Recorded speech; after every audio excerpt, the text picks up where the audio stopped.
The Musaf, or additional services on the high holidays, are the longest and the most complex of the entire year.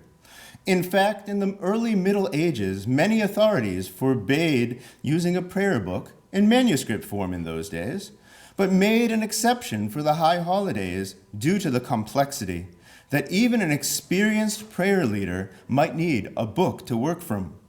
Because of this special complexity and the deep significance of representing the congregation in prayer on these days, by the 16th century in Eastern Europe, a special personal prayer for the cantor came into being that the cantor would recite at the beginning of Musaf, Hineni, which can be found in the Grey Harlow Machzor on page 236.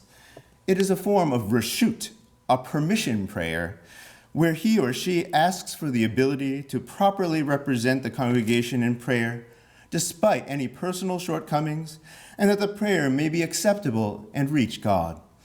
From older sources, it seems that it was originally recited quietly by the Chazan, but over time it has become an emotional performance piece in many congregations.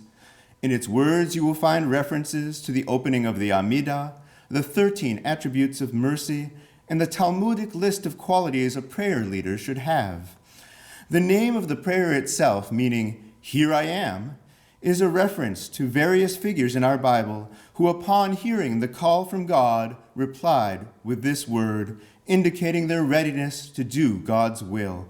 Here, in a sense, it shows the cantor's readiness to do both God's will and the congregation's will as their intermediary.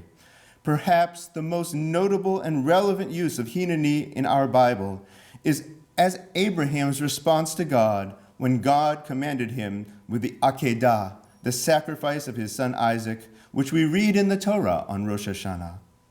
Note that the closing words, almost, but not quite, are in the form of a closing bracha, Baruch Atah, but not the name of God.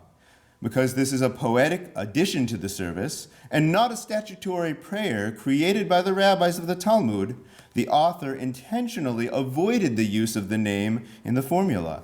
Nevertheless, it is entirely appropriate to say Amen to the cantor's personal prayer. This year at OJC, as the pandemic requires us to shorten our services and socially distance, an abbreviated version of Hineni will be used during our service, and without the dramatic entrance from the back of the congregation to the bima. It seems very appropriate to open our series of YouTube videos with Cantor Gadi with Hineni, just as we do with the Musaf of the High Holidays.